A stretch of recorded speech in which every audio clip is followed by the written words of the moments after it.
Sister, please come on stage. Sister, Sabi, please come on stage.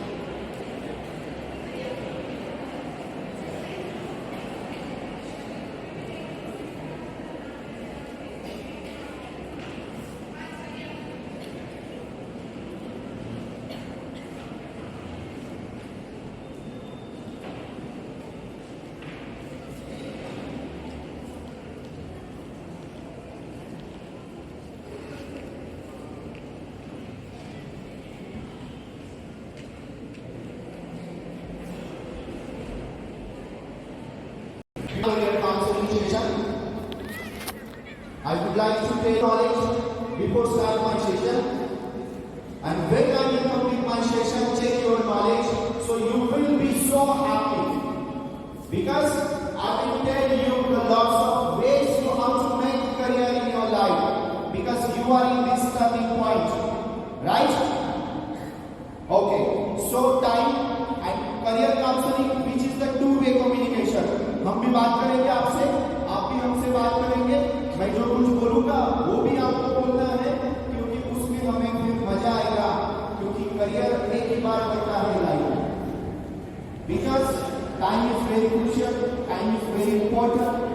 वक्त जो होता है हर किसी के लाइफ में निकलते जाता है। मीन्स कहते हैं इस दुनिया का सबसे बड़ा बादशाह कौन है? इस दुनिया का सबसे बड़ा बादशाह है वक्त। वक्त कहता है मैं कल फिर नहीं आऊंगा, मैं कल तुझे हंसाऊंगा या फिर रुलाऊंगा। तुझे जीना है तो इस पल तू जी ले। मीन्स तुमको पढ़ाई करना है तो इस पल तुमको पढ़ाई करनी है, इस पल तुम्हें स्टडी करना है। तुम्हें जीना है तो इस पल तुम जी लो, क्योंकि इस वक्त को मैं अगले वक्त तक नहीं रोक पाऊंगा। Okay, so this is for you. So we are little bit confusion in our career. Now the PACE IIT and medical, this is a reputed brand of Maharashtra as well as India. Near about 35 branches in rest of India. Now we are here for gather how to make career in various fields. So are you ready? Are you ready? Okay, fantastic. Now you are in 9th standard, some students are in 9th standard. So little bit of confusion in your mind कि मैंने 10वीं के बाद क्या करना चाहिए। So everyone, the abilities, हर किसी को आपकी abilities पता होती है, लेकिन हम एक सही डिसीजन नहीं ले पाते हैं। जो पहला फील्ड होता है बहुत सारे कम बच्चे उस फील्ड में जाना पसंद करते हैं, दैट इज आर्ट्स फील्ड होता है। उसमें अगर आपको करियर करना है, you can became a professor, a lecturer. Number of student जो होते हैं, जो बीए करते हैं, एमए करते हैं, उसमें जाके फिर वो प्राइवेट सेक्टर में जाके मोस्ट ऑफ बच्चे करियर करना पसंद करते हैं। लेकिन through your arts you can make career in your civil services also. UPSC बोल सकते हैं आप उसको, एमपीएससी बोल सकते हैं, उसमें भी जाके आप लोग करियर बना सकते हो। लेकिन very little opportunity in that field. फिर सेकंड फील्ड आता है, हम सोचते हैं कि मैं क्या करूं उसके बाद में। ओके, तो सेकंड फील्ड कौन सा आता है? एनीवन? कॉमर्स। बोलिए कौन सा? कॉमर्स फील्ड आता है। तो कॉमर्स के लिए विद्या शर्मा मैम यहाँ पे है, तो आपको in detail how to become a chartered accountant. Okay, आप अगर कॉमर्स में करियर करना चाहते हो, आप अगर फ्यूचर में जाके बैंकिंग सेक्टर में करियर करना चाहते हो, किस वे से मीन्स ये अगर आपको बनना है तो आपने कितना घंटा पढ़ाई करनी चाहिए, उसके क्या क्या एग्जाम्स होते हैं और कैसे आप उसको क्रैक कर सकते हो। क्योंकि सभी बच्चे चार्टर्ड अकाउंटेंट नहीं बनते, लेकिन अगर आपको बनना है तो फिर उसका बेस क्या होता है, तो ma'am will discuss with you. And last one, कौन सा फील्ड बचा? Very good.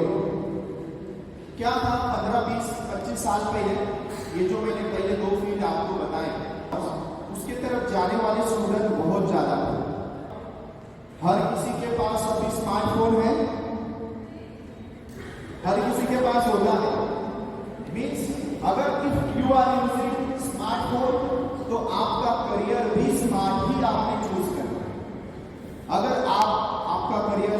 चूज नहीं करोगे तो फिर फ्यूचर में आपको दिक्कत हो जाएगी।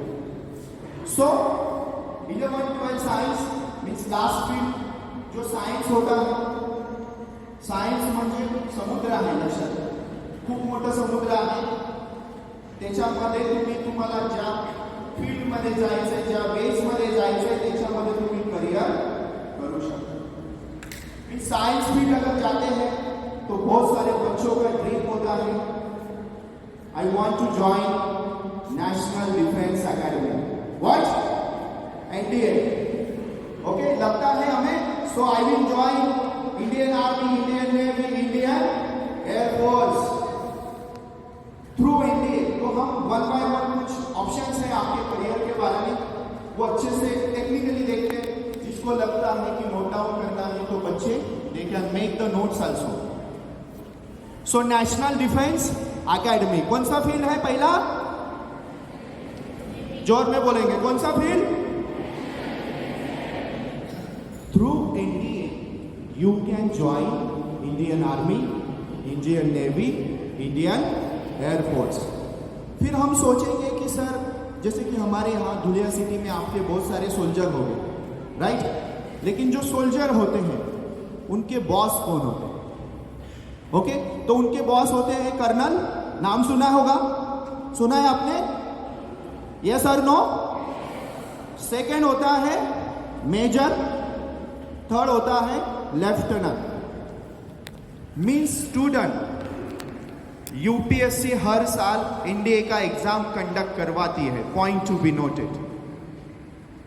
अगर आपको फ्यूचर में ऐसा लगता है कि नहीं sir, I want to become a colonel, I want to become a major, I want to become a lieutenant, so you have a option of to make career in NDA. फिर हम गलतियां कहाँ करते हैं? क्योंकि हमें पता नहीं होता है की एनडीए को कितने बार मुझे देना है। आपण फक्त 1 किंवा 2 किंवा 3 वेळेस देतो मित्रांनो, आणि नंतर आपला रिझल्ट जसा निगेटिव्ह येतो तर त्यानंतर आपण निगेटिव्ह होऊन जातो आणि आपण एनडीएला जाण्याचा चान्स सोडून देतो। आणि जेव्हा आपले जे सोल्जर असतात, जेव्हा ते जॉईन करतात इंडियन आर्मी, इंडियन नेव्ही, तुम्ही ऐकलं असेल मॅक्झिमम जे कर्नल आहे, मेजर आहे, ते पंजाबी असतात, हरियाणामधले स्टूडेंट असतात। एम आई राइट? ओके, तो हम भी किसी से कम नहीं है। ये आपको दिखाना है, कौन से स्कूल के बच्चों को दिखाना है? कनौसा के स्टूडेंट। आने वाले कुछ सालों के बाद यहाँ से बहुत सारे बच्चे जाना चाहिए to join Indian army, Indian navy, Indian force, as a lieutenant, as a colonel, as a major. आज मैं आपको सभी वेज बता दूंगा, बस उसके ऊपर आपको चलना है। अगर आप चलते हैं तो डेफिनेटली आपका करियर उस फील्ड में जाके इंप्रूव करने वाला है। वो जो एनडीए का एग्जाम होता है हर साल 2 बार होता है। कितनी बार होता है? 2 टाइम्स।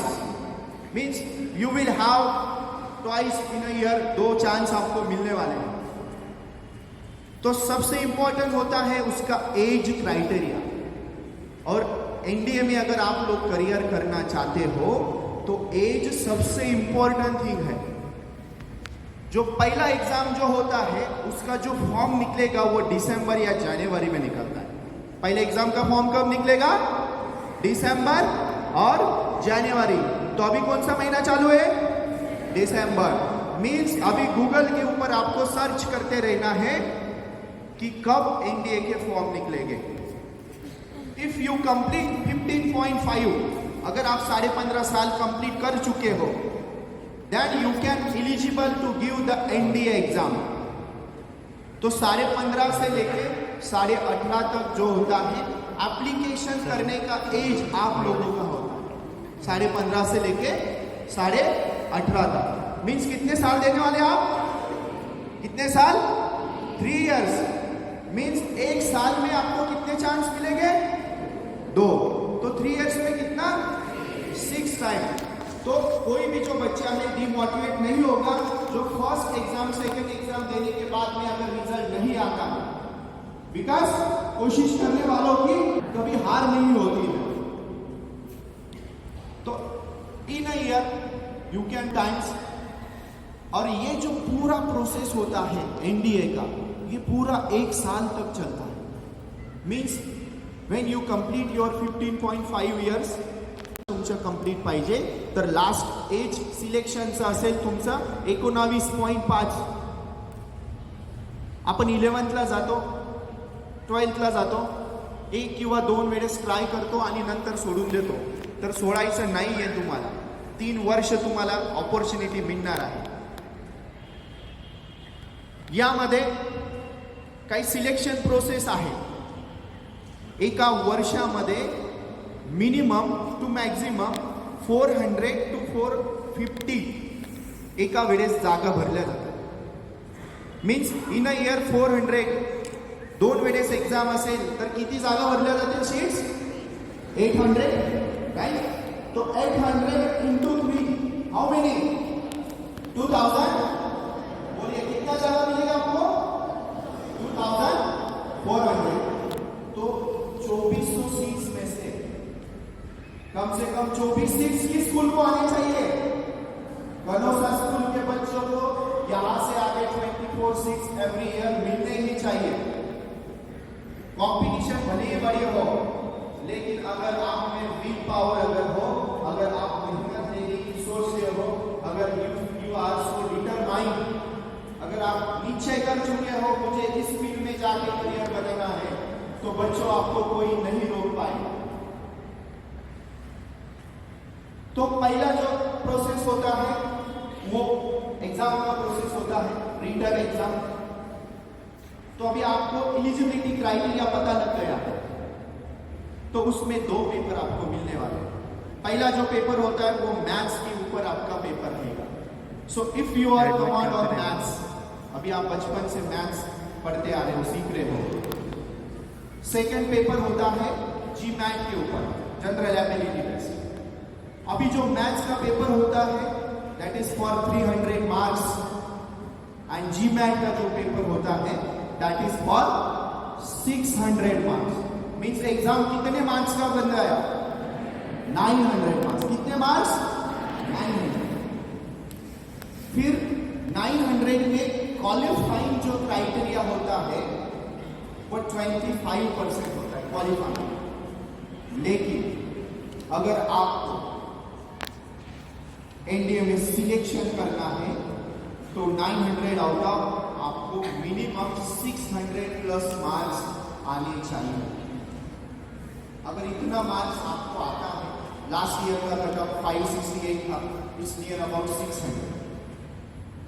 अगर 600 मार्क्स आप लाते हो तो definitely you will become an NDA officer. Second जो प्रोसेस होता है that is very important, SSB interview round. किसी को पता है what is mean by SSB? Anyone? So it stand for service selection board. बोलिए, मुझे आवाज नहीं आ रही आपके. तो एसएसबी इंटरव्यू का जो राउंड होता है मेरे बच्चों, वो 5 डेज चलता है. इंटरव्यू 5 दिवस चालणार तुमची. आपण खानदेशी लागतं. ओके, आपल्याला पेशन्स पाहिजे आहे. म्हणजे आपलं सिलेक्शन का नाही होत याच्या मागचं मेन रिझन आहे. जर तुम्ही कुठे इंटरव्ह्यूला गेला तर 2 तास जर काही एखाद्या बॉसने बसून ठेवलं तर आपली परिस्थिती गंभीर होऊन जाते. तुम्हाला तिथं 5 डेज तुमचं इंटरव्ह्यू सिलेक्शन प्रोसेस आहे. SSB interview it is depend on the several criterias. First criteria जो होता है that is the your communication skill. मला एक सांगा, you will lieutenant colonel and major. अभी आप लोगों को पता है कि जो सोल्जर होते हैं डर से 6-6 महीने दूर होते हैं, तो उसका जो टीम मेंबर होता है, अगर उसका कम्युनिकेशन स्किल अगर खराब हो तो क्या हो? जो सोल्जर के बीच में ही फाइटिंग होना चालू हो जाए. क्योंकि जो लीडर होता है उसका कम्युनिकेशन स्किल उतना स्ट्रांग होना चाहिए. तो ये फर्स्ट एलिजिबिलिटी क्राइटेरिया होता है for SSB interview selection round. Second, your group behaviour. अगर आपका ग्रुप बिहेवियर के जो भी स्किल्स होते हैं, ग्रुप बिहेवियर आपका अच्छा होना चाहिए, क्योंकि आपको एक पूरा टीम को लेके पूरा एक साल 2 साल आप घर नहीं जा सकते। तो as a being a leader आपका ग्रुप बिहेवियर ऐसा होना चाहिए कि किसी भी जो भी सोल्जर होता है उसको कोई भी परेशानी नहीं आना चाहिए। दैट यहाँ पे फिजिकल फिटनेस तो इंपॉर्टेंट है, लेकिन सबसे ज्यादा इंपॉर्टेंट है योर मेंटल हेल्थ। मानसिक दृष्ट्या तो एकदम सक्षम असला पाहिजे, कारण तुम्हाला माहिती की इंडिया चायना असेल, इंडिया पाकिस्तान असेल, त्या बॉर्डरवरती कर्नल, मेजर आणि लेफ्टनंट असतात, त्यांच्या अंडरमध्ये नंबर ऑफ सोल्जर असतात। जर का तुम्ही सक्षम असणार, जर का तुम्ही मेंटली फिट असणार, कारण लक्षात घ्या 2015-16 ची वेळ असेल तेव्हा आपल्याला असं वाटत होतं की इंडिया आणि चायनामध्ये वॉर होणार, वाटत होता कि नहीं? लग रहा था आपको? उस टाइम हम न्यूज़पेपर में पढ़ते थे। लेकिन ये जो क्लास 1 ऑफिसर होते हैं ना, ये मेंटली बहुत फिट होते हैं। मीन्स आप ऐसे ही एनडीए में नहीं सिलेक्ट हो गए, you should be mentally prepare, you should be good communication skills. Means अगर ये स्किल आपके पास है, ये स्किल अगर आप में है, तो definitely you will select in SSB interview round. और लास्ट मंथ का जो प्रोसेस होता है दैट इज फॉर मेडिकल। जैसा ही एसएसबी इंटरव्यू का राउंड हो जाता है, दूसरे दिन ही मेडिकल का प्रोसेस होता है। तो ये भी एसएसबी इंटरव्यू राउंड 900 मार्क्स का होता है। तो सब मिला के 1800 मार्क्स का एग्जाम होता है। तो इसमें अगर आपको क्वालिफाइड होना है तो लगभग 600 to 1200 प्लस मार्क्स आपको लाना होगा। अगर इतने मार्क्स आप लाते हो तो ही आपका सिलेक्शन होगा नेशनल डिफेंस एकेडमी। अभी जो पहले 3 साल होते हैं सबका जो ट्रेनिंग होता है वो कॉमन ट्रेनिंग होता है, लेकिन 4th ईयर सबसे इंपॉर्टेंट होता है। 4th ईयर में अगर आप जाते हो, अगर आपने इंडियन आर्मी सिलेक्ट किया है तो आपका जो ट्रेनिंग रहेगा इंडियन आर्मी में रहेगा। अगर आपने सिलेक्ट एयरफोर्स किया है तो आपका 4th ईयर का ट्रेनिंग एयरफोर्स में रहेगा। अगर आप नेवी सिलेक्ट किए हो तो आपका ट्रेनिंग नेवी में रहेगा। तो इस वे से 4 ईयर जब आप कंप्लीट करोगे, 9 you will become a India officer. तो ये वेज है। So you will have a 6 chance आपको पूरे करियर में मिलते हैं। तो अगर आप फर्स्ट सेकंड अटेम्प्ट अगर नहीं निकाल पाते हैं, और जब भी आप रिटन एग्जाम की जब भी आप प्रिपरेशन करते हैं, उसी टाइम आपको एसएसबी जो राउंड होता है उसका भी प्रिपरेशन आपको उसी टाइम करना चाहिए। अगर आप उस टाइम नहीं करोगे तो फिर बाद में आपको बहुत कम समय मिलेगा। मीन्स स्टूडेंट, मेरा एक क्वेश्चन है आप सभी लोगों से, इफ मैंने आर्ट्स अगर लिया है या फिर मैंने कॉमर्स अगर लिया है, तो विल आई ज्वाइन एनडीए? कोई बोलेगा मुझे? Check your knowledge. अगर मैं आर्ट्स लेता हूं, क्योंकि हो सकता है ना आप सभी साइंस नहीं लेंगे, सभी कॉमर्स को नहीं जाएंगे, लेकिन कुछ बच्चों को लगता है कि मुझे आर्ट्स में जाना है, तो आर्ट्स के थ्रू आप एनडीए ज्वाइन कर सकते हो क्या? कॉमर्स के थ्रू आप एनडीए ज्वाइन कर सकते हो? यस, यस और नॉट? इसका आंसर है यस। अगर बच्चों आप आर्ट्स लेते हो, कॉमर्स लेते हो, ओके, तो सिर्फ आप you can join only Indian army. You will not join Indian air force, Indian navy. तो जो भी बच्चा सोच रहा है कि मैं सर आर्ट्स एंड कॉमर्स लेने वाला हूं, ओके, तो उन बच्चों को भी अपॉर्चुनिटी आपको मिलने वाली है। तो आर्ट्स एंड कॉमर्स के बच्चे they can join also Indian Army through NDA, became a major and colonel. Clear है आप सभी को? So this is the process to join National Defense Academy. तो हम फटाफट रिवाइज करेंगे इसको, क्योंकि आप भूलना नहीं चाहिए, वो सारी चीजें आपके माइंड में हमेशा होनी चाहिए। और हम चाहेंगे यहाँ से बहुत सारे बच्चे कनोसा स्कूल में से एनडीए ज्वाइन करें। तो मैं पूछता हूं, आप फटाफट आंसर करेंगे, कितने बार बनेगा एग्जाम एक साल में? कितने ईयर तक आप उसको दे सकते हो? तो कितना अपॉर्चुनिटी मिलेगा आपको क्लियर करने? एक एग्जाम में कितना शीट्स मिलता है? 400। तो एक साल में कितना मिलेगा? तो 100 into 3 years कितना सीट्स है आपके पास? तो 24 सीट्स किसको मिलना चाहिए? मैं आगे चेक करने वाला हूँ कुछ सालों के बाद कि आप लोगों को कितना सीट्स मिला है यहाँ से। हर एक के पेरेंट्स चाहते हैं कि मेरा बच्चा इंडिया ऑफिसर बने, मेरा बच्चा मेजर कर्नल बने। सिर्फ हमें पता होना इम्पोर्टेंट नहीं होता है, उसके लिए जो बेस होते हैं वो that is very important. Okay, तो कितने मार्क्स का एग्जाम होता है बच्चों? मेरे तरफ आवाज नहीं आ रही। कितने मार्क्स का एग्जाम होता है? पहला पेपर कौन सा है? मार्क्स का बनेगा। सेकंड पेपर कौन सा है? जीमैट, उसमें आपका फिजिक्स रहने वाला है, सबसे आपका फेवरेट सब्जेक्ट। हमारा सबसे फेवरेट सब्जेक्ट अगर कोई है तो फिजिक्स, सेकंड है केमिस्ट्री, थर्ड है बायो। बायोलॉजी किसका है? तो सबका फेवरेट है, क्योंकि सर न्यूज पेपर जैसे रीडिंग करना होता है। Means if you are select for, अगर आप नीट का एग्जाम देते हो तो एनसीईआरटी 25 टाइम्स पढ़ लीजिए आप। 25 टाइम्स में कौन से पेज में कौन सा चैप्टर है, कौन सा कंटेंट उसमें लिखा हुआ है, आपको याद हो जाएगा।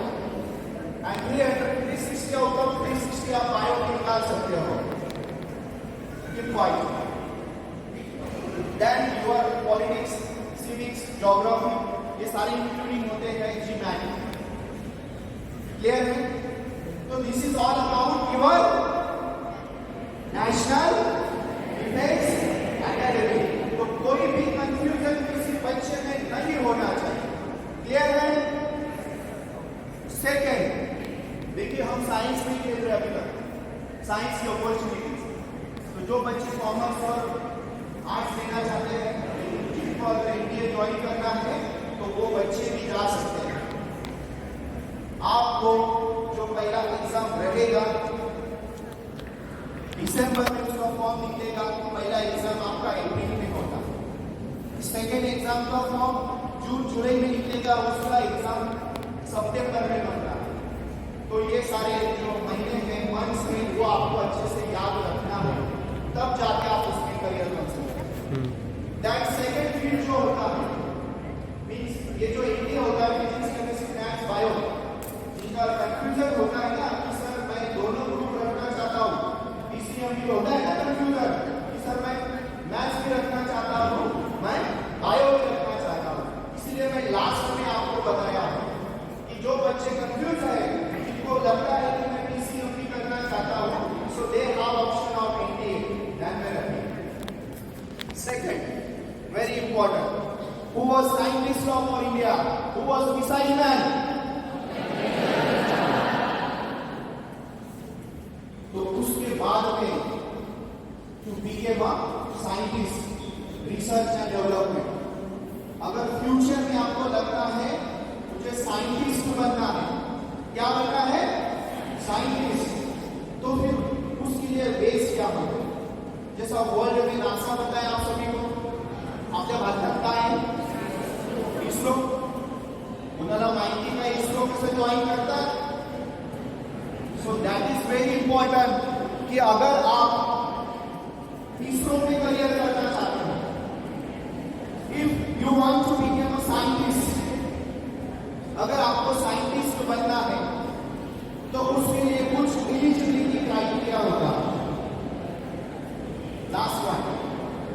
ध्यान से सुनिएगा। फर्स्ट एलिजिबिलिटी क्राइटेरिया है, उसके लिए आपको 11-12 साइंस करना जरूरी है। सेकेंड, उसके लिए आपको 11th में एक एग्जाम का चांस मिलेगा, 12th में एक एग्जाम का चांस मिलेगा। वो एग्जाम का नाम है किशोर वैज्ञानिक प्रोत्साहन योजना, KVPY। कौन सी एग्जाम मिलेगी आपको? किशोर वैज्ञानिक प्रोत्साहन योजना। बोलिए। ब्रेकफास्ट करके नहीं आए शायद। कौन सी एग्जाम मिलेगी आपको? अगर आप 11th में KVPY क्लियर करते हो, अगर आप 12th में जाओगे, मान लीजिए 11th में आपका एग्जाम क्लियर नहीं हुआ, तो 12th में जाके आप KVPY में उसको क्लियर करवा सकते हैं। जैसे ही आप एग्जाम क्लियर करोगे KVPY, तो आपका जो नेक्स्ट एजुकेशन है, नेक्स्ट एजुकेशन आपका आइसर में होना चाहिए। Eicher, Indian institute for science education and research. यहां पे आपको 4 साल तक पढ़ना पड़ता है। आइसर में सिलेक्शन करने के लिए KVPY एक डायरेक्ट ऑप्शन है। जैसे ही KVPY आपका क्लियर हो जाता है, you can directly select for Eicher. फिर कुछ बच्चे सोचेंगे, अगर सर हम KVPY अगर क्लियर नहीं कर पाए, तो फिर हम कौन से वे से आइसर ज्वाइन कर सकते हैं? तो सेकंड होता है आपका JEE एडवांस का ऑल इंडिया रैंक 10,000 होना चाहिए, बिलो 10,000। अगर आपका JEE एडवांस का रैंक बिलो 10,000 है, तो you are eligible for IISER aptitude test. Means आपका डायरेक्ट सिलेक्शन उसमें नहीं होता है। क्लियर? थर्ड ऑप्शन है, अगर मान लीजिए आपने आइसर का एक मिनट,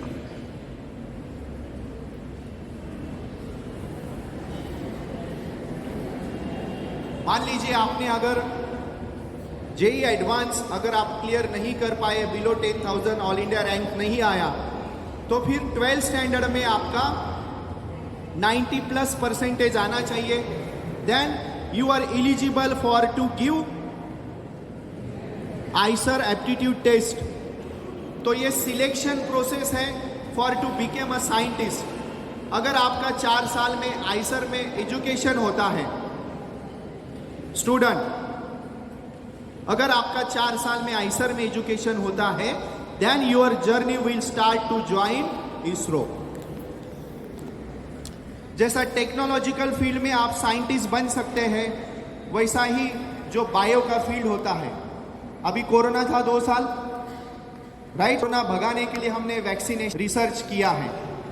ओके, तो वैक्सीन का जो रिसर्च हुआ है, वो किसी MBBS या BMS डॉक्टर ने नहीं किया है। वो जो साइंटिस्ट होते हैं मेडिकल फील्ड में, जो करियर बनाते हैं, उनमें उनको अपॉर्चुनिटी मिलती है। तो ये एक सेकेंड ऑप्शन है। जो बच्चे कंफ्यूज होते हैं कि सर मैं फिजिक्स, केमिस्ट्री, मैथ्स, बायो लेना चाहता हूं, तो you have second options, research and development to became a scientist. Then third option होता है, सभी बच्चों को लगता है I want to join Google, Facebook, Twitter, Instagram as a software engineer. मैं जैसे ही इंस्टाग्राम बोला, सबके चेहरे पे स्माइल आ गई। मीन्स आप लोग मुझे बोल रहे होंगे, सर आप क्या बोलोगे, हमने तो पहले ही इंस्टा ज्वाइन कर लिया है, हमारे एक छोड़ के 3 या 4 अकाउंट्स उसमें हैं।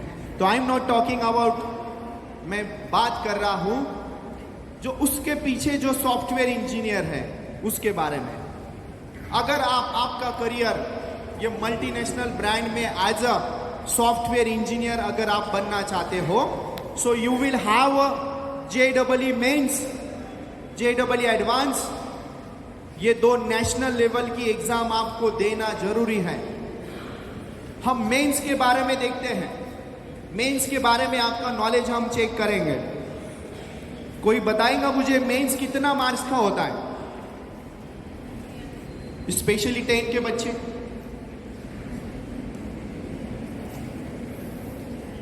हमेशा एनटीए जो होता है, नेशनल टेस्टिंग एजेंसी के थ्रू जेई मेंस का एग्जाम लिया जाता है, और जो एनटीए होता है अभी हमेशा एग्जाम पैटर्न चेंज कर रहा है। तो अगर आपको आईआईटी में जाना है तो फर्स्ट स्टेप है आपका जेईई मेंस। वो जब तक आप क्लियर नहीं करोगे, जब तक उसके बारे में आपको अच्छे से पता नहीं होगा, आप फ्यूचर में सक्सेस नहीं हो पाओगे। तो इट इज फॉर 300 मार्क्स। कितने मार्क्स का एग्जाम है? 300 मार्क्स। उसमें 75 क्वेश्चंस होते हैं।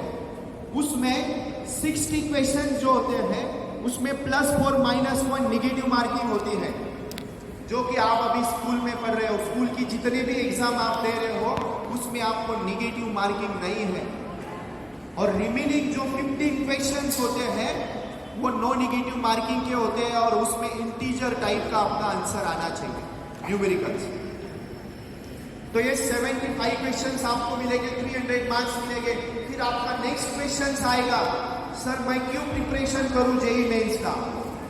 क्यों बच्चे पूरी इंडिया में 2 साल जेईई मेंस के पीछे लगे होते हैं? राइट? है आपके माइंड में ये सवाल? Why I am preparing JEE mains?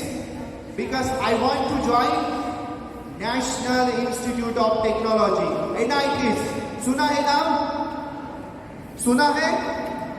So NIT, there are 32 NIT colleges in India. अभी आप जिस कॉलेज में इंजीनियरिंग करना चाहते हैं वो अपने आप में एक स्पेसिफिक है। सेकेंड, जेईई मेंस के थ्रू आप यू कैन ज्वाइन IIITs। देखिए हमें सिर्फ NIT पता है, सेकेंड ऑप्शन आपके पास IIITs है। Indian institute for information technology, there are 23 IIIT colleges in India. और थर्ड ऑप्शन आपको मिलेगा गवर्नमेंट फंडेड टेक्निकल इंस्टीट्यूशन, उसमें 26 कॉलेजेस आपको मिलेंगे। मींस देखिए, अगर आपको जेईई मेंस अच्छे से देना है तो यू हैव ऑप्शन ऑफ, पहला कौन सा कॉलेज मिलेगा आपको? कौन सा? NIT। बोलिए कौन सा? Second IIIT, third government funded technical institution. फिर नेक्स्ट क्वेश्चन आप लोगों के माइंड में आएगा कि सर अगर मैं national institute of technology Nagpur join करना चाहता हूँ, Visvesvaraya national institute of technology अपने महाराष्ट्र में नागपुर में है, तो how many marks I required in JEE mains?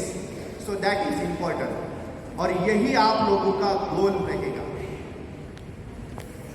अगर मेंस आपको क्लियर करना है, अगर आपको ज्वाइन करना है NITs, IIITs एंड GFTIs, तो उसमें जाने के लिए जैसे हमारे इंडिया में रिजर्वेशन कैटेगरीज हैं। अगर ओपन कैटेगरी का बच्चा सोचता है कि मुझे NITs ज्वाइन करना है तो 300 आउट ऑफ 180 प्लस मार्क्स आपको आने चाहिए। मीन जहां भी आप 2 साल पढ़ोगे तो जेईई मेंस का जब भी पेपर आप दोगे तो आपके माइंड में हमेशा चलते रहना चाहिए कि मुझे 180 प्लस मार्क्स उसमें निकालना है।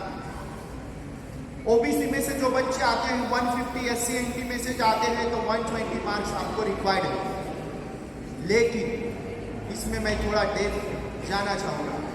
अगर उसमें आपको लगता है कि मुझे कंप्यूटर साइंस चाहिए, मुझे एरोस्पेस इंजीनियरिंग करना है, मुझे एरोनॉटिकल इंजीनियरिंग करना है, सिविल इंजीनियरिंग करना है, आर्किटेक्चर इंजीनियरिंग करना है, तो 180 मार्क्स अगर आप कॉलेज को ऑप्शन देते हो कि sir I want join computer science, अगर if you have 180 plus marks तो उसके ऊपर आपको सिलेक्शन नहीं मिलने वाला है। ध्यान में रखिए।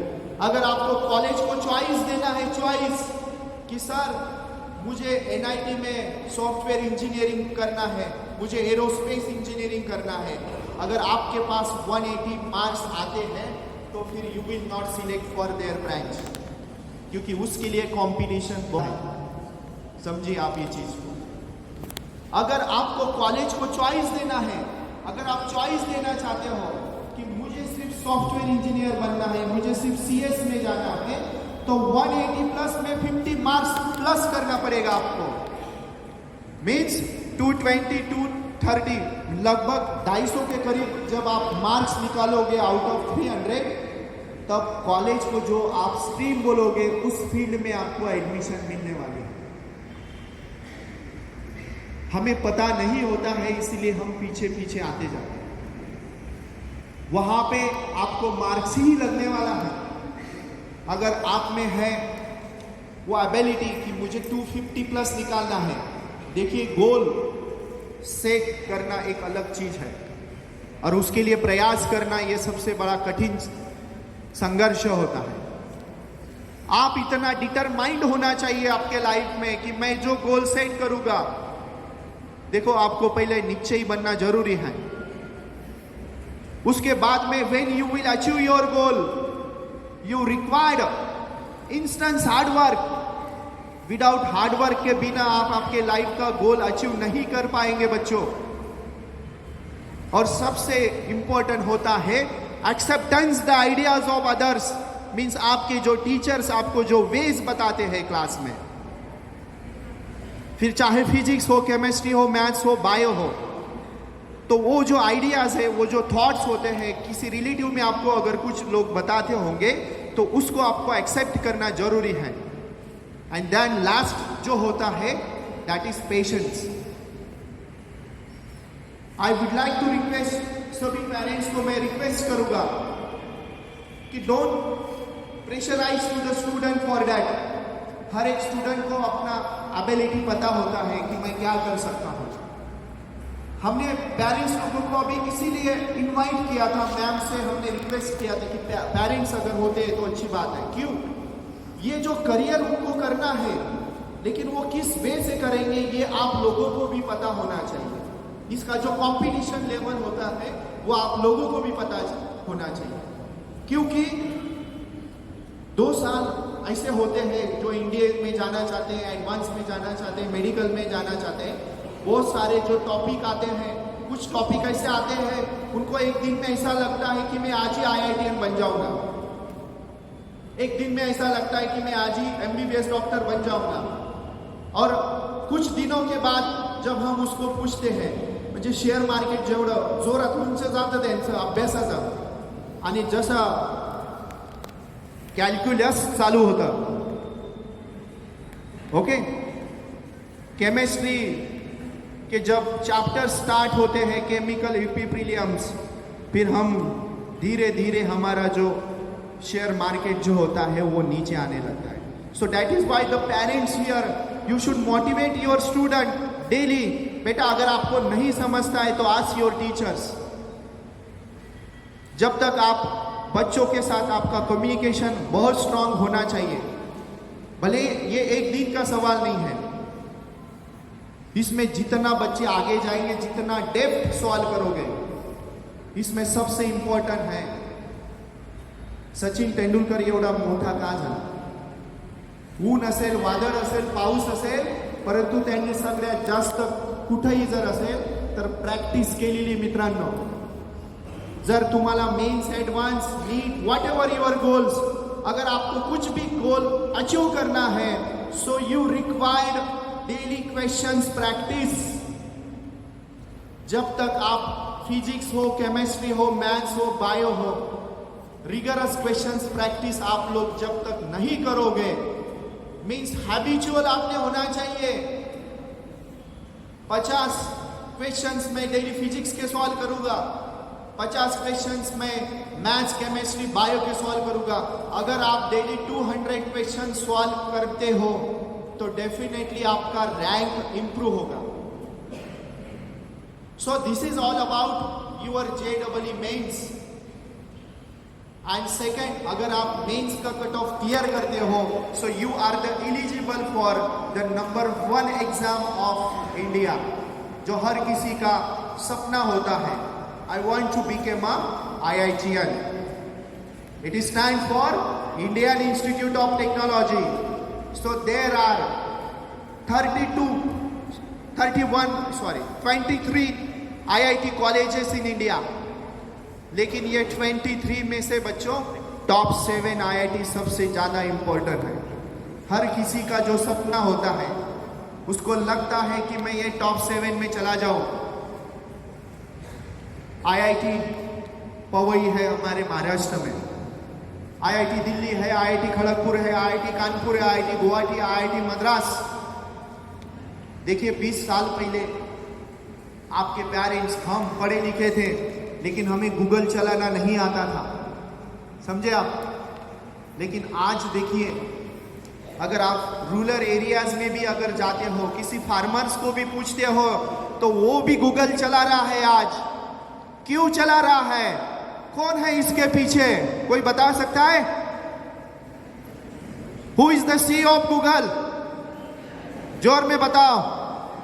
सुंदर Pichai. First, he is a Indian. Second, he is the student, he was the student of IIT Kharagpur. Means the comparison between the regular engineering college and IITs, NITs, triple ITs में comparison क्या होता है बच्चों? क्यों बच्चे, क्यों student इसके लिए मेहनत लेते हैं कि जो भी IITs के कॉलेज होते हैं वहां पे आपको प्रैक्टिकल नॉलेज, लाइव प्रोजेक्ट्स के ऊपर आपको पढ़ाते हैं। मीन्स सोचिए 20-25 साल पहले सुंदर पिचाई का जो एजुकेशन IIT खड़गपुर में हुआ था, उसको जिस चीज के ऊपर उन्होंने पढ़ाया, उस टाइम हमारी इंडिया में रिसोर्सेस नहीं थे। That is why he join Google at USA। तो इतना इन्वेंशन उन्होंने किया कि आज वर्ल्ड में कोई भी कंट्री हो यूज कर रहे हैं, कोई भी भाषा हो, भले आदमी उसने पढ़ाई की हो या नहीं की हो, उसको भी गूगल चलाते आ रहा है। सो ये होता है IITians का ब्रेन्स। अभी आपको पता होगा, और एक जो स्टूडेंट था अभी रिसेंटली जो उनका पर्सनल इश्यूज है, द ट्विटर का जो CEO था Parag Agrawal, he was the student of IIT Powai. वो पेस IIT का ही स्टूडेंट था, ध्यान में रखिए। मीन्स हमारे जो इंडियंस है, सॉफ्टवेयर इंजीनियर्स है, उसका जो माइंड है वो कोई कैच नहीं कर सकता है।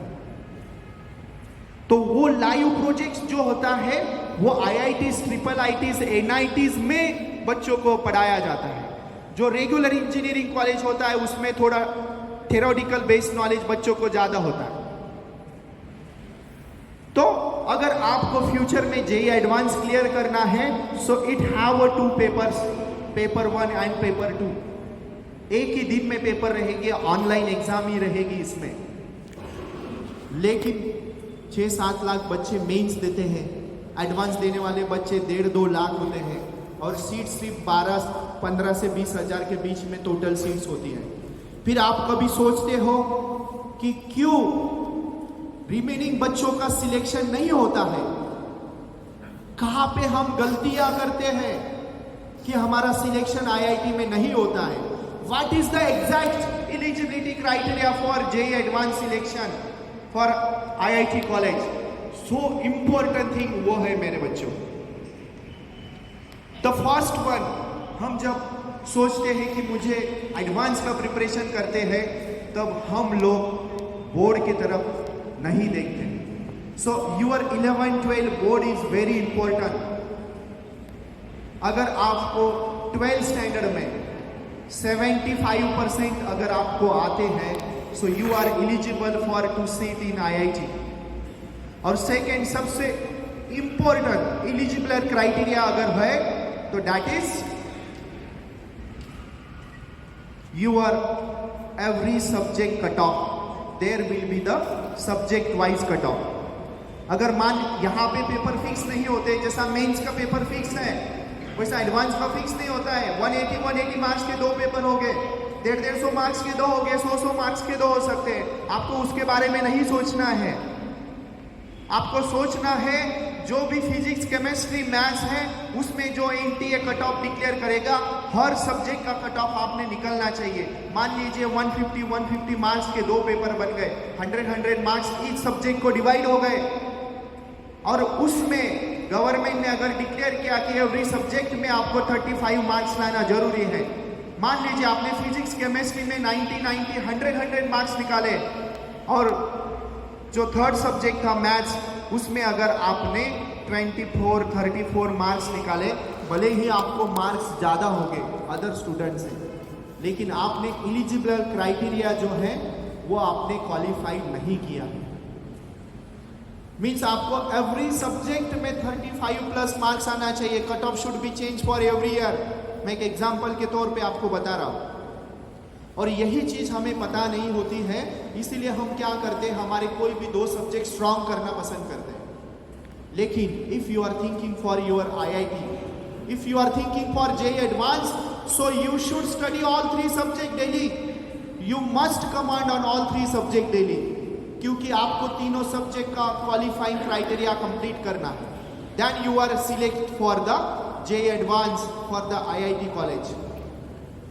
एंड लास्ट जो सबसे इंपॉर्टंट है, दैट इज मेडिकल फील्ड।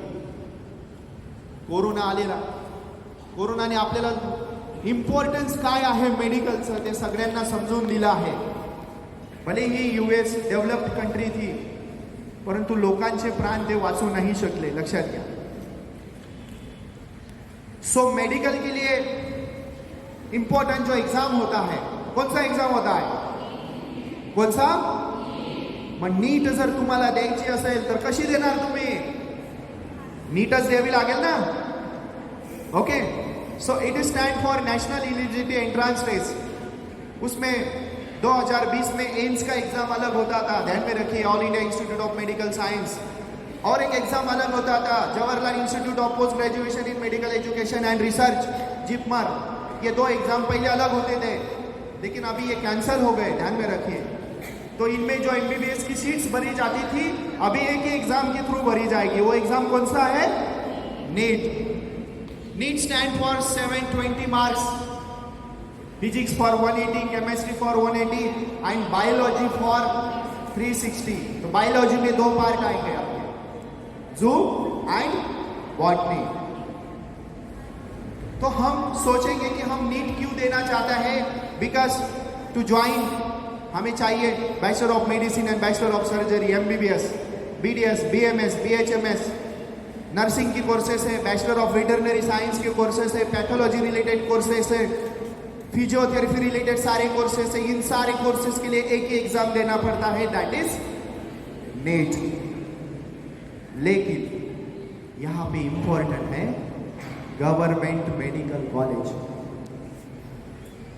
कारण की प्रायव्हेट कॉलेजची सगळ्यात कमी फीज असते 50 लाख, 1 करोड, 1.5 करोड, 2 करोड कमी फी असते ना प्राइवेट कॉलेज की।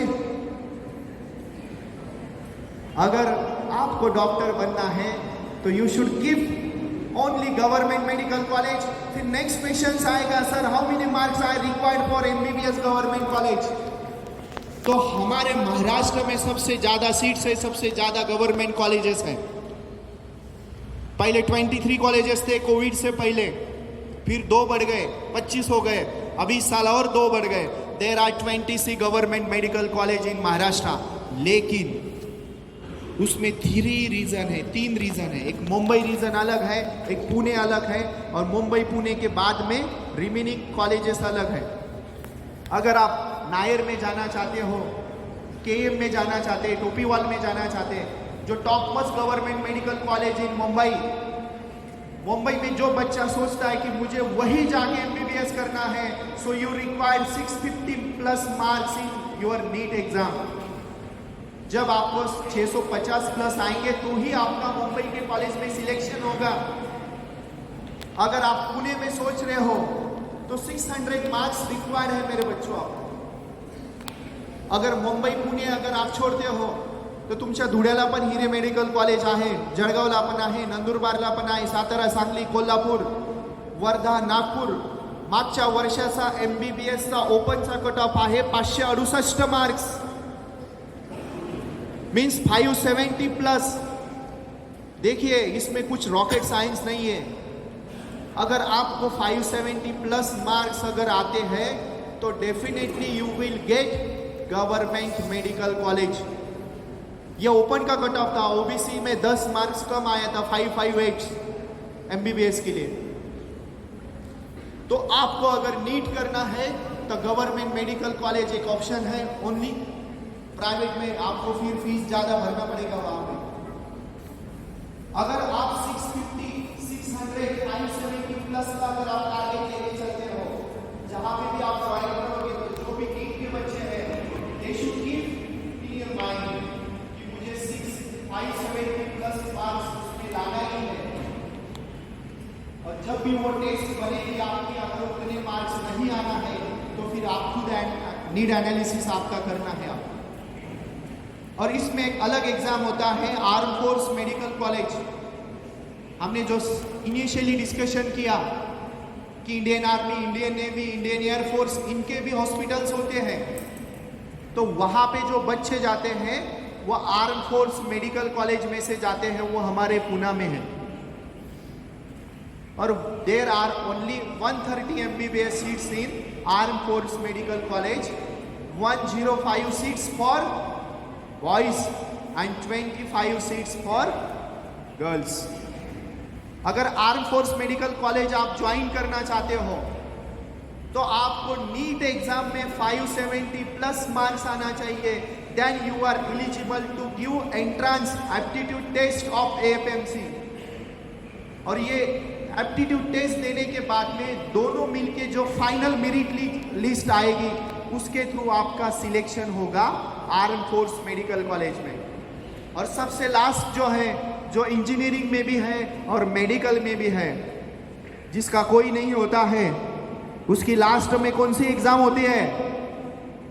CAT, जो हम बचपन से सुनते आ रहे हैं। ओके, आपले पॅरेंट्स आपल्याला म्हणतात जाऊ दे आता नाही झालं तर मग आता CET तरी देऊन टाक बेटा, चांगला क्रॅश कोर्स लावून घे, CET मध्ये रँक काढून टाक। मला सांगा, जे 2 वर्ष झालं नाही ते 45 दिवसात होणार आहे का? नाही होत। तुम्ही जर नॅशनल लेवलचा एक्झामचा अभ्यास करताय तर CET तुम्हाला इझी जाईल की there will be no negative marking for engineering, physics, chemistry 50-50 and maths for 100 marks, 200 marks exam for boy student, 100 marks for bio, physics, chemistry for 50-50। अगर मेडिकल में आप CET देना चाहते हो तो फार्मेसी एंड एग्रीकल्चर एक फील्ड है आपके लिए। जिन भी बच्चों को लगता है कि मुझे गवर्नमेंट जॉब जल्दी चाहिए, देखिए UPSC हो, MPSC हो, बैंकिंग सेक्टर हो, वहां पे एग्रीकल्चर की सीट्स बहुत ज्यादा रिजर्व होती है। सेकंड, इंजीनियरिंग में जो बच्चे CET देना चाहते हैं तो वो जो बच्चे हैं college of engineering Pune, COAP Pune, VJTI Mumbai, ये टॉप मोस्ट अपने महाराष्ट्र के कॉलेजेस है। इसमें जाके आप CET में 180 प्लस मार्क्स निकाल के लेके आएंगे तो आपको वहां पे सीट्स डेफिनेटली मिलने वाली है। Clear? So this is your all complete counselling session complete. अगर इसके बाद में भी आपको और डीप में चाहिए, क्योंकि मेडिकल में हम पूरा 1 घंटा काउंसलिंग देते हैं, इंजीनियरिंग में भी पूरा 1 आवर्स का काउंसलिंग होता है, NDA में भी और रिसर्च में भी। इतना इन डिटेल में जाना पॉसिबल नहीं है due to the time.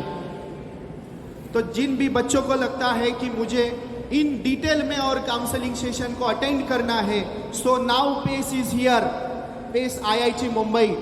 Now we are going to open new fresh branch at your Dhule, it's near to Zaheen school.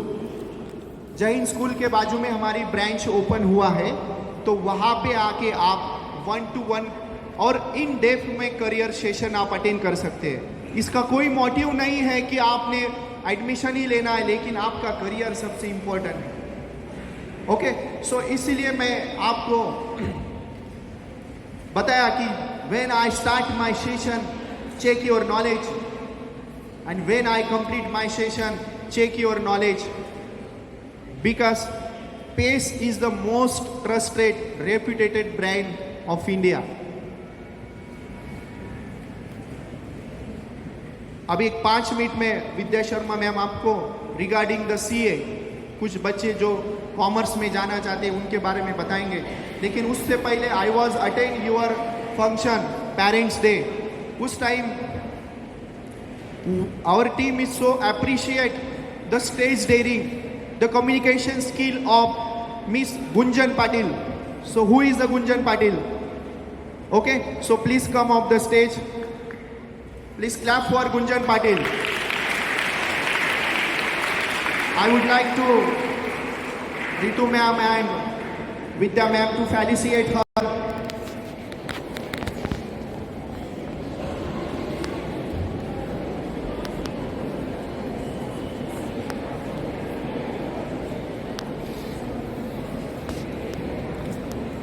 Clap for Gunjan.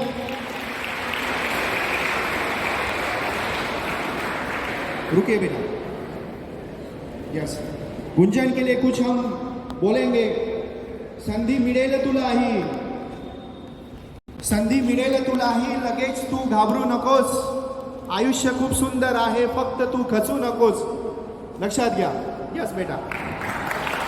ध्यान, वो हर किसी के लिए है. आयुष्य खूप सुंदर आहे, फक्त तुम्ही खचू नकास. Then I would like to invite Sister Monica ma'am, please. Ma'am थे नहीं यहाँ पे. Okay, तब तक I would like to invite. So I am end of my session. So I would like to invite Vidya Sharma ma'am. She will discuss with you 5 minutes. Yes.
तो CA foundation की exam जो होती है पहले condition थी कि आप 12th के बाद में 12th की एग्जाम होने के बाद में आप सीए फाउंडेशन दे सकते हो. बट अब आप 10th के बाद में भी सीए फाउंडेशन ज्वाइन कर सकते हो. सुना है आपने? अभी 10th के स्टूडेंट भी यहाँ पे अवेलेबल है ना? तो 10th के बाद में भी आप सीए फाउंडेशन ज्वाइन कर सकते हो. बट मेरा ऐसे बोलना है कि आप 12th के बाद में करते हो तो वो ज़्यादा बेटर रहेगा, क्योंकि बेसिक अकाउंटिंग जो नॉलेज है वो 11th-12th में आपको आ जाता है. 12th का पेपर आप जैसे देते हो बोर्ड का, तो एक अकाउंटिंग का बेसिक नॉलेज आपको आ जाता है और उसमें से अगर आप सेव करते हो तो वो एक ईजी वे हो जाता है आपके लिए. क्योंकि डायरेक्टली आप हायर लेवल पे जंप नहीं कर सकते हो ना जब तक आपका बेसिक क्लियर नहीं है. और बेसिक आपका कहाँ से क्लियर होगा? सीए में मेन जो सब्जेक्ट होता है वो अकाउंटिंग होता है. और जब तक अकाउंटिंग का बेसिक ही आपका क्लियर नहीं है, आप मुझे बताओ सीए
यहाँ तक क्लियर है सबको?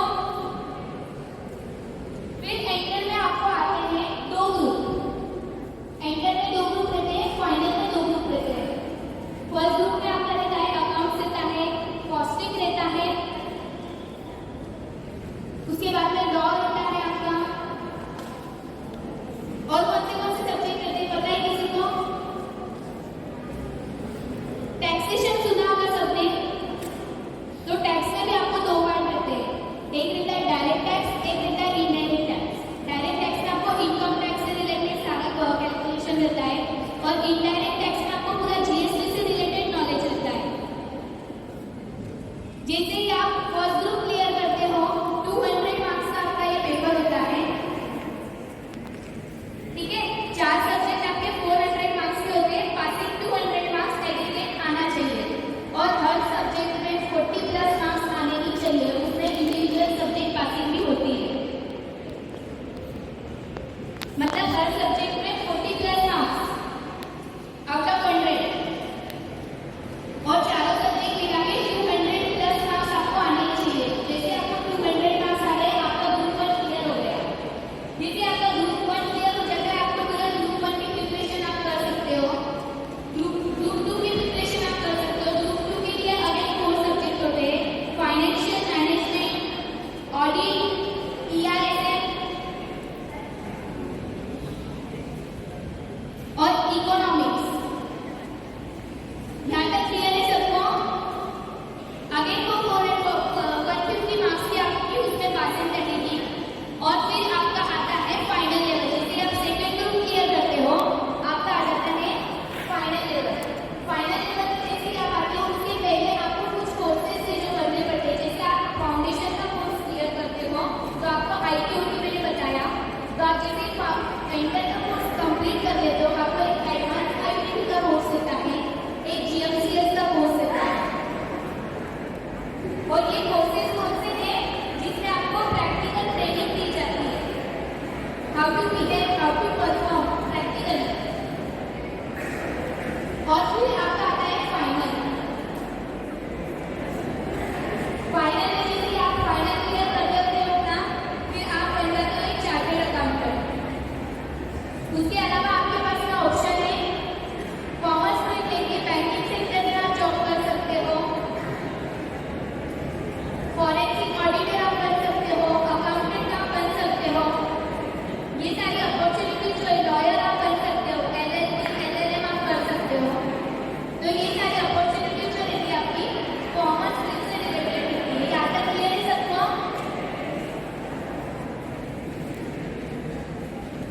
क्लियर है सबको? कॉमर्स फील्ड में क्या क्या होता है? कौन कौन जाना चाहता है कॉमर्स फील्ड में? तो सीए सबको करना है, जो भी कॉमर्स फील्ड में जाना चाहता है। अभी क्लियर हो गया सबको कि क्या क्या कर सकते हो आप, कौन से वे से आप जा सकते हो। अगर फिर भी अगर आपको कुछ डाउट होगा तो आप मुझे पूछ सकते हो। Children, if you don't want to put your phone number, please don't put. Because afterwards, I don't want to hear anybody coming and continuously asking you to do certain things. Ask for your parents' decision, and then only you put your details. Because we need to ask parents' permission for the details to be given for outsiders. Is it clear? This form can be given afterwards. Children, you can take this form home. Ask your parents whether to put the personal details on that. Then only you do. Otherwise, without your parents' permission, don't do that.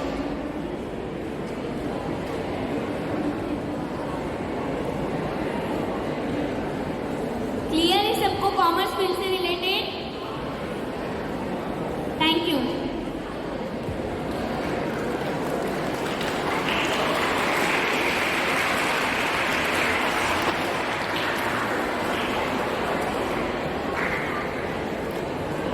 Ma'am, I would like to request Monica ma'am. Vidya ma'am, please felicitate to Monica ma'am.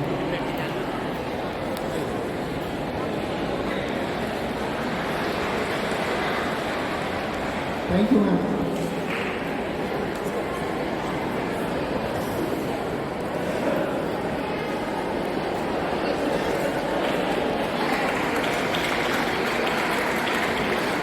Yes, ma'am.